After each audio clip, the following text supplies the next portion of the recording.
E aí, meu povo, vamos assistir mais uma aula, certo? A gente vai falar hoje de forma mais detalhada sobre os tipos de sujeito. Até aqui, vocês já viram, eu já comentei nas aulas anteriores, os sujeitos os mais simples, os mais fáceis para vocês entenderem, que é o sujeito simples e o composto. Só que a gente vai agora falar, além desses dois, vai falar de mais três. De mais três classificações em relação ao sujeito que vocês às vezes têm um pouquinho maior de dificuldade para entender, certo? Então vamos começar. Tipo de sujeito, ó a pro aí, ó lá, ó, conhecimento é tudo. Então bora estudar. Sujeito predicado, você já sabe, né? Sujeito é o ser sobre o qual se fala alguma coisa e predicado vai ser tudo aquilo que a gente fala de sujeito. Na maioria das frases que a gente pronuncia, na maioria das orações que a gente pronuncia, vai ter um sujeito e vai ter um predicado. Pouquíssimas só vai aparecer o predicado, como está aqui na descrição. Ó, sujeito e predicado são os termos fundamentais da oração. No entanto, há situações em que apenas um desses membros, o predicado, estará presente, que é o caso da oração sem sujeito, que a gente vai deixar mais para o final, certo? Aí eu botei 4 exemplos basiquinhos aí, ó. Já separei o sujeito e predicado. Aqui os exemplos, as frases estão na ordem direta. O que é a ordem direta? Quando o sujeito está no início da frase e o predicado está depois. Mas lembrando, a gente vai ver mais adiante que o sujeito pode aparecer no meio ou no final da frase, certo? Mas aqui só para a gente recapitular, ó. Aqui, qual é o verbo aqui? Não, o verbo é trazer, o verbo traz, né? Deixa eu botar aqui.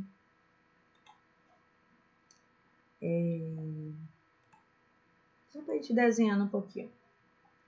Aqui, ó, o verbo traz, né? É do verbo trazer. Por que traz no singular? Porque esse sujeito, além de ser simples, ele está no singular. Então, aí você faz a pergunta ao verbo. Quem é que não traz felicidade? Qual a resposta? Riqueza. Então, a resposta a essa pergunta é sempre o sujeito. Eu e ela estavam exaustos. Qual é o verbo aqui? Estavam. Por que estavam do verbo estar? Por que estavam está no plural? Porque o sujeito ele é composto, ou seja, tem 2 núcleos, ó. Ele é um núcleo e ela é o outro núcleo. Então, por isso que o verbo está no plural. Esse aqui está no singular porque o sujeito é simples e está no singular também. Então, você faz a pergunta ao verbo. Quem estavam expostos? Eu faço concordância que não é certo quem estava, mas só a gente não mudar a forma do verbo, certo? Qual a resposta a essa pergunta?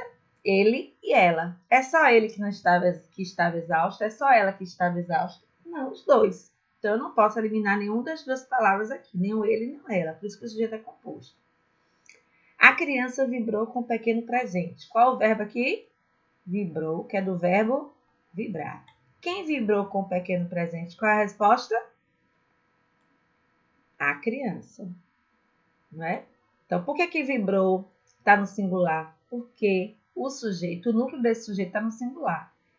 Esse sujeito também é o quê? Simples. Por que simples? Porque só tem um núcleo. E daqui, fizeram anotações e perguntas. Ó, o sujeito aqui não aparece. Esse símbolo aqui é de vazio, tá vendo? Quer dizer que não está aparecendo aí. Aí eu vou dizer que esse sujeito é o quê? É indeterminado. Por que indeterminado? Porque quando eu digo assim, ó, fizeram anotações e perguntas, eu não sei quem foi que fez. Agora, se na frase tivesse assim, ó, gente, Arthur e Juliana estavam presentes na aula, fizeram anotações e perguntas. Aí não vai ser sujeito indeterminado, porque eu sei que esse fizeram vai estar se referindo a Arthur. Esqueci o nome da menina. Deixa pra lá. Arthur e Juliana. Acho que eu falei Arthur e Juliana. Aí seria aqui o quê? Eles fizeram anotações e perguntas. Aí não seria mais sujeito indeterminado. Seria determinado. Eu ia saber quem é. Arthur e Juliana. Certo? Porque quando o verbo estiver nesse plural aqui, ó, na terceira pessoa do plural, e eu conseguir relacionar esse verbo a algum ser, ele não vai ser sujeito indeterminado, ele vai ser sujeito A gente gosta muito de chamar de oculto, que a gente vai chegar mais lá adiante, certo? Então, nesse caso aqui, eu vou dizer que ele é indeterminado, ó, porque o verbo está na terceira pessoa do plural. E nesse contexto aqui, como a frase está solta, eu não tenho nada para relacionar esse verbo fizeram, então eu vou dizer que o sujeito é indeterminado. Continuando aí. Então, todo mundo já sabe. Opa, deixa eu voltar aqui. Então, sujeito é o ser sobre o qual se fala alguma coisa, se diz alguma coisa, não é?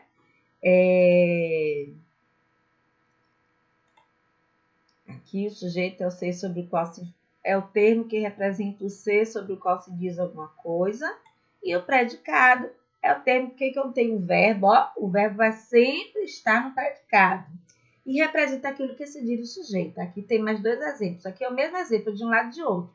Em um eu destaquei o sujeito, no outro eu destaquei o predicado.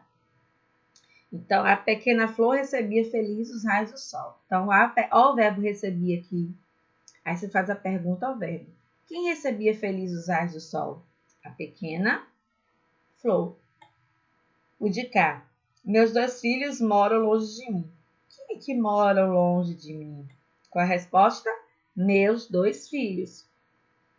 Pronto. Sujeito, tirando o sujeito, tudo que sobra é o quê? Predicado. Certo? Olha aqui. Recebia feliz os raios do sol. Olha aqui o predicado destacado. Recebia feliz os raios do sol. E aqui, tirando o sujeito, sobra o quê? Moram longe de mim. Olha aqui. Moram longe de mim. Até eu sei que tá tudo bem, que a gente já revisou bastante sobre isso. Vamos ver as posições do sujeito na oração. Como eu falei anteriormente, o sujeito pode vir no início, no meio ou no final no início, no meio ou no final da frase. Ele pode ter 3 posições. Ele pode aparecer em 3 posições. Antes do predicado, no meio, no final da frase, depois do predicado, ou no meio, né? No meio do predicado. O predicado fica dividido no meio. O sujeito fica no meio, o predicado fica um pouquinho no início e um pouquinho no final da frase, certo? Aí o mesmo exemplo, ó, com o sujeito antes do predicado, no início da frase, o aluno estudava eternamente, ó, o verbo aqui, ou eternamente, que é atentamente. Quem estudava atentamente? Qual a resposta? O aluno. Sujeito, tirando o sujeito, tudo que sobra é predicado. Aqui, com o sujeito depois do predicado, ou seja, no final da frase. A mesma coisa, estudava atentamente o aluno. É só perguntar o verbo. Quem é que estudava atentamente? Qual a resposta? O aluno. E aqui, no meio do predicado. Aqui o predicado está dividido no meio. O sujeito está no meio. O predicado é isso aqui, ó. Aí a gente pergunta, quem estudava atentamente? Qual a resposta? O aluno. Aqui é o sujeito. Tirando o sujeito, tudo que sobra é o quê? Predicado. Então, qual é o predicado? É atentamente estudava. Certo? Até aí não tem problema. Isso é para vocês entenderem que porque alguns alunos, por não saber interpretar, identificar o sentido das palavras, acham que tudo que vai vir no início da frase é sujeito. E nem sempre o sujeito está no início da frase. Lembrando, quando o sujeito está no início da frase, está antes do predicado, eu vou dizer que essa frase está na ordem direta, ó. E quando o sujeito está no final da frase ou no meio da frase, eu vou dizer que essa frase está na ordem inversa. Continuando. O núcleo do sujeito. O que é o núcleo do sujeito? É aquela palavra mais importante que o sujeito tem. É aquela palavra que eu não posso tirar ela de lugar de jeito nenhum. Certo? Deixa eu botar aqui que eu passei demais. Pronto. Ó, é aquela palavra principal. Deixa eu trocar aqui minha coisinha para chamar a atenção de vocês um pouquinho. É a palavra principal. Vai ser o núcleo do sujeito. Então, o núcleo de qualquer termo é sempre a palavra principal dele. Quando se fala em núcleo, já sabe. Núcleo é núcleo. É o mais importante daquele termo. No caso do sujeito, seu núcleo é a palavra que está diretamente ligada ao conteúdo do predicado, mais especificamente ao verbo. Então, olha aqui os exemplos, ó. Um gato de pelos longos dormia no telhado da casa. Aqui é o verbo, né? Aí você faz a pergunta ou verbo. Quem dormia no telhado da casa? Qual a resposta? Um gato de pelos longos. Um gato de pelos longos. E aí, ó, esse sujeito aqui é formado de 1, 2, 3, 4, 5 palavras. Qual é a única palavra que eu não posso retirar, que vai perder o sentido? Qual é a única palavra a quem esse verbo está se referindo? Quem dormia era um, quem dormia era o pelo, quem dormia era longo? Não, quem dormia era quem? O gato. Então, a palavra gato aqui é o núcleo desse sujeito, certo? E o de cá, ó, meus 2 filhos moram longe de mim. Aí, qual o verbo? Moram. Quem que mora longe de mim? Qual a resposta? Meus 2 filhos moram longe de mim. Pronto. Quem é que mora? São os meus? São os 2 ou são os filhos? A palavra mais importante aqui é qual? Filhos. Então, por isso aqui que filhos é o núcleo do sujeito. Às vezes o sujeito pode ter um núcleo só ou ele pode ter 2, 3, 4, 5 núcleos. Não importa. Mas tem que identificar o núcleo.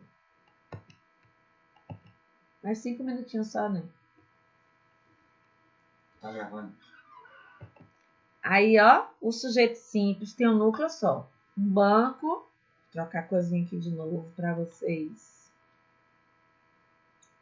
ficarem mais animadinhos. Ó, um banco foi destruído pelos assaltantes. Ó o verbo aqui. Quem foi destruído? Ah, esse azul ficou clarinho. Mas dá para ver. Vou trocar. Esqueci que eu estou no quadro amarelo.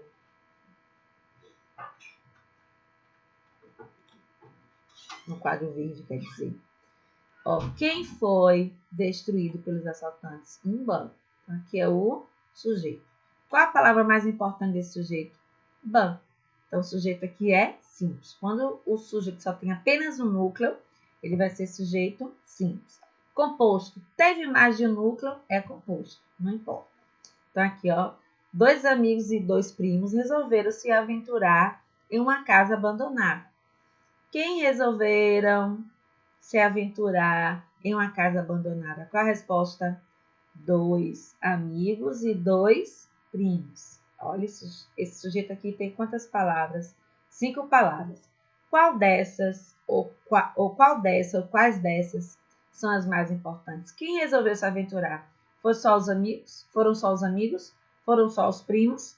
Não, os 2. Então, aqui é núcleo e aqui é núcleo. Então, nós temos 2 núcleos, sujeito composto. O sujeito elíptico ou desinencial é aquele que não aparece na frase, mas ele existe. Ele está ali. Ele só não aparece na frase.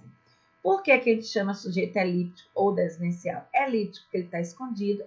Desinencial porque você pode identificar o sujeito a partir da desinência do verbo, ó, pela desinência verbal. O que é desinência verbal? É aquele finalzinho do verbo, é a parte final do verbo que me diz se eu estou falando de primeira pessoa, segunda pessoa, terceira pessoa, do singular ou do plural. Então, aqui, ó, tomamos o pote todo de sorvete. Sujeito que não está expresso é quem? Nós. Só pode ser quem aqui, ó. Aqui é como se tivesse um nós aqui na frente. Nós tomamos o pote todo de sorvete. Eu vou dizer que aqui são eles ou elas? Não, porque eu não vou dizer eles tomamos, elas tomamos. Só pode ser nós. Tem uma observação aí, ó, gente. Sujeito elíptico é também chamado de implícito, oculto ou desinencial, que já está aqui. A denominação mais antiga é essa aqui, ó, de oculto, que eu prefiro até hoje, porque é mais fácil para os meninos memorizarem, para vocês memorizarem. Mas se eu chamar de implícito, desinencial, elíptico, oculto, eu estou falando da mesma coisa. Bom, até aí tudo bem, né? Então, o sujeito simples tem apenas um núcleo, o composto tem mais de um núcleo, o elíptico, o desinencial, ou oculto, ou implícito, é aquele sujeito que não aparece na frase, mas eu posso identificá-lo através da desinência verbal, certo? E outra coisa, ó, eu vou classificar como alíptico descendencial oculto se ele tiver na primeira ou na segunda pessoa, ou do singular ou do plural, tá bom? Se tiver na terceira pessoa do plural, a gente vai identificar como indeterminado, que a gente vai ver adiante. Aí o sujeito indeterminado. O que é o sujeito indeterminado? É aquele que eu não posso determinar quem é. Porque no contexto da frase não dá para eu relacionar o verbo a alguém ou a alguma coisa. Então, quando é que a gente faz isso? Quando a gente não quer, né, não se quer e não se pode identificá-lo na oração. Aqui faltou um U, ó, gente. Ou não se pode identificá-lo na oração. Ó, contar o segredo para mim. Quando a gente vai fazer uma fofoca, a gente já bota esse verbo na terceira pessoa do plural, ó. Contaram, ó, gente, disseram que fulano de tal saiu de casa, falaram tal coisa de fulano. A gente gosta muito de usar essa terceira pessoa no plural. Justamente por isso, a gente não quer identificar, ou a gente não sabe identificar quem é. Quem foi que falou? Quem foi que disse? Quando a gente usa esse verbo aqui, ó, no caso aqui é o verbo, tá vendo? Contar do verbo contar. Tá na terceira pessoa do plural. Quando eu boto esse verbo na terceira pessoa do plural e eu não consigo relacionar esse verbo a alguma informação que apareceu antes, a um ser que foi citado antes, por exemplo, eu posso chegar aqui e dizer assim, ó, Jorge e Luiz chegaram para falar alguma coisa, ponto. Contaram o seu segredo para mim. Aí eu estou me referindo a quem eu citei antes, Jorge e Luiz, certo? Aí vai ser sujeito oculto. Aqui vai ser indeterminado, porque essa frase aqui está solta, não tenho nada para fazer referência anteriormente, então vou chamar de sujeito indeterminado. Olha a observação aí, ó. Observe que o falante não sabe ou não quer determinar o sujeito que praticou a ação de contar o segredo. Para isso, ele empregou o verbo contar na terceira pessoa do plural, sem fazer referência a uma pessoa determinada, né? Que foi determinada anteriormente, que eu citei. Outro exemplo de sujeito indeterminado, ó. Quando o verbo aparece na terceira pessoa do singular, acompanhado do se, ó. Trabalha-se tranquilamente nessa empresa. Eu posso identificar quem é que trabalha tranquilamente nessa empresa. Quando eu digo trabalha-se, eu posso me referir a qualquer um que está que pertence àquela empresa. Então, quando o verbo aparece na terceira pessoa do plural, sem fazer referência a algum ser anteriormente, ou quando ele aparece na terceira pessoa do singular acompanhado do si, eu vou dizer que esse sujeito é indeterminado. Então, trabalha-se tranquilamente nessa empresa. Quem trabalha tranquilamente? Não é possível responder a essa pergunta, ou seja, identificar quem, identificar o sujeito. Então, esse trabalho, essa aqui, pode se referir a qualquer pessoa daquele lugar. Por isso que eu vou dizer que o sujeito é indeterminado. Quando é que acontece essa indeterminação do sujeito?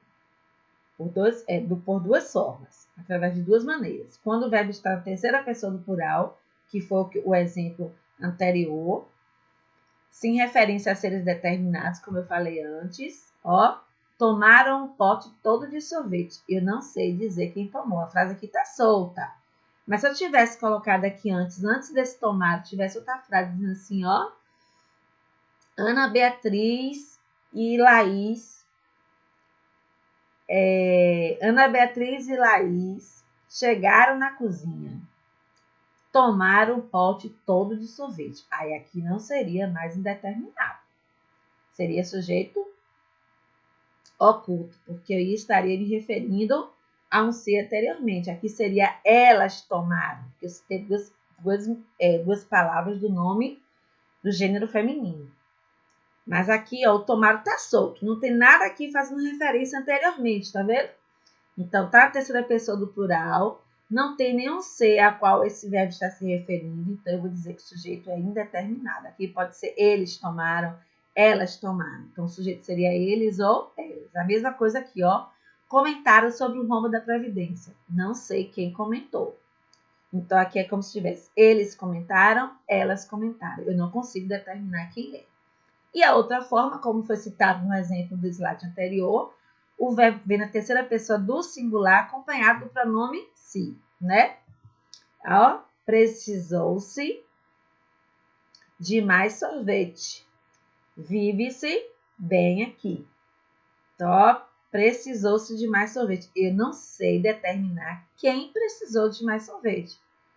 Pode ser Maria, Joana, João, Antônio, José, a criança, o menino, o homem, a mulher.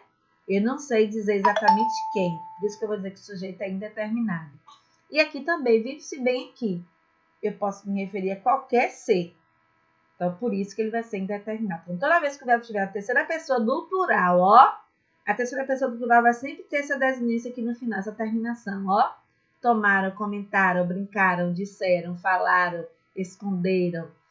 Ou, se eu me referir a um ser anteriormente, ou na terceira pessoa do singular, acompanhado do pronome se. Então, nessas duas situações, eu vou dizer que o sujeito é indeterminado.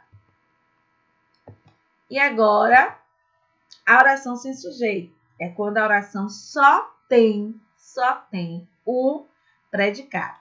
Deixa eu pegar aqui a canetinha.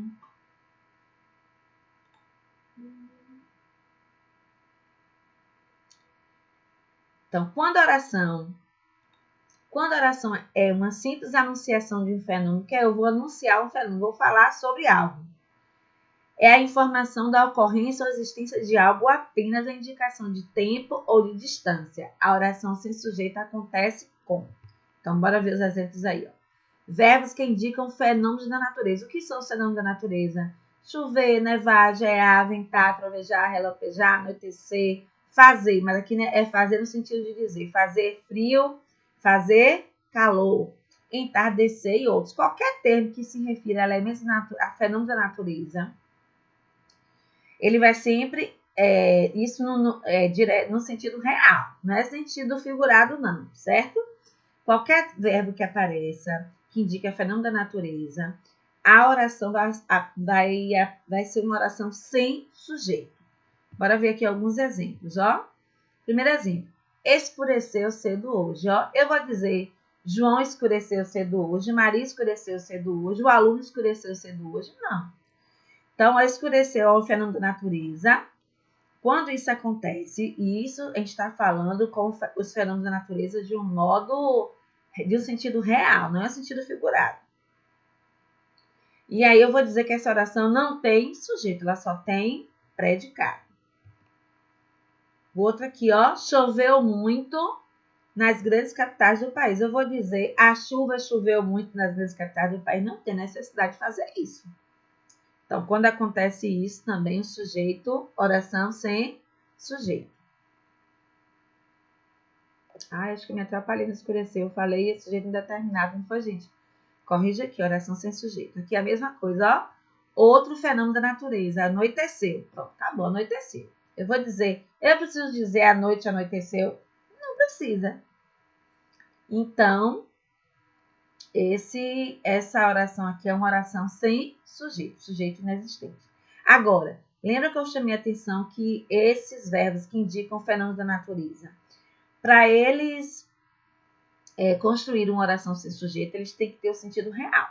Se eu transformar no sentido figurado, pode ter sujeito. É diferente, ó. Esse exemplo aqui, anoiteceu. Se eu disser assim, ó, João anoiteceu. É o sentido figurado. O que quer dizer João anoiteceu? É como se ele tivesse ficado triste, como se ele tivesse perdido o viço. Né? Anoitecer parece assim que a luz do sol vai embora. Aí quando a noite vem, tudo se acalma, tudo fica mais tranquilo. Se eu dissesse isso, construísse uma frase com anoitecer no sentido figurado, teria verbo, né? Se eu disser, a professora anoiteceu, o que é? A professora perdeu a graça, a professora ficou triste, eu posso usar esse verbo, esse fenômeno da natureza no sentido figurado. Aí muda tudo, aí aparece o sujeito. Mas, por enquanto, ó, tem verbo que indica fenômeno da natureza no sentido real, a oração vai ser sem sujeito. Outra forma de acontecer é a oração sem sujeito. Quando aparece o verbo haver, ó, no sentido de existir, de ocorrer ou de acontecer. Né? Ou então, quando o verbo haver indica tempo passado, um tempo que já foi, está lá no passado. Quando isso acontece também, a oração oração sem sujeito. Então, olha aqui, ó. Havia pessoas descontentes na fila do banco. Esse havia pode ser substituído por existiu. Lembrando, ó, gente, esse verbo havia, mesmo se pessoas estão no plural aqui, ó, esse verbo havia, no sentido de existir, ele vai sempre aparecer no singular. Agora, se eu quiser substituir o havia por existir, com o existir ele vai ter a concordância. Aí é porque é uma outra história, a gente vai ver mais lá adiante. Certo? Então, se eu quiser substituir esse havia por existiam, existiam pessoas, ó, lembrando, se eu colocar existiam aqui, porque pessoas está no plural, aí existiam tem que ficar no plural também. Mas com o verbo haver isso não acontece. Ele não vai ter essa variação. A gente vai dizer que ele é um verbo impessoal, ele vai se manter sempre no singular. Então, quando o havia tem sentido de existir, eu vou dizer também que essa oração é oração sem sujeito, não tem sujeito. Ó, de novo o verbo haver, ó. O verbo haver agora no sentido de acontecer, ó, lembra? Verbo haver no sentido de existir, de ocorrer, acontecer. O exemplo aqui tem houve algo de anormal aqui, quer dizer o quê? Aconteceu algo de anormal aqui. Então, quando esse verbo haver, que está na forma houve aqui, está flexionado como houve aqui, ele pode ser substituído por aconteceu, então esse verbo também vai ser impessoal, só vai poder aparecer no singular. E ele pode ser substituído por aconteceu, então essa oração é oração sem sujeito. Outro exemplo do verbo haver, ó. No sentido de ocorrer. Aqui está no sentido de tempo passado, ó. Há meses não vejo. O que quer dizer há meses? Ou seja, passaram-se meses e eu não vejo alguém. Então, tempo decorrido. Então, esse verbo haver aqui está na terceira pessoa do singular. Indica tempo decorrido, né? Há meses não a vejo, ó. Tem vários meses que eu não vejo. Os meses já se passaram. Indica tempo decorrido, então oração sem sujeito. E o ocorrer aqui também, ó, gente, eu posso colocar aqui aconteceu, depois eu vou até acrescentar aqui para vocês. Posso colocar aqui, ó, aconteceu algo de anormal aqui, ocorreu algo de anormal aqui, tá vendo? Aqui pode ser aconteceu ou ocorreu. Então, verbo haver no sentido de existir, verbo haver no sentido de acontecer ou de ocorrer, e verbo haver no sentido de tempo decorrido. Quando isso acontece com o verbo haver, eu vou dizer, ele está construindo uma oração sem sujeito. O outro modo de oração sem sujeito é com os verbos estar, fazer e ser. Já estou terminando.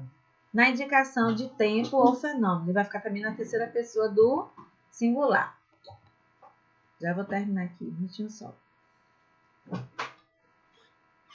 Ó, estava frio, um fenômeno da natureza, tá vendo? Estava frio, tem a ver com o tempo, com um fenômeno natural, de frio, de calor. Estava frio, estava quente, estava ensolarado. Então, o verbo estar, nesse sentido, ele vai formar também, constituir também uma oração sem sujeito. Faz um calor terrível aqui, tá vendo? Faz um calor, tem a ver com o fenômeno na natureza também. Então, aqui também vai ser uma oração sem sujeito. E aqui? São 10 horas, ó, na indicação de tempo, tá vendo? São 10 horas, estou indicando o tempo. Então, verbo estar, tá vendo?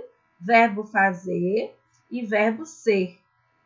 Então, quando isso acontecer, quando o verbo estar, fazer e ser indica tempo ou fenômeno, essa oração vai ser oração sem sujeito.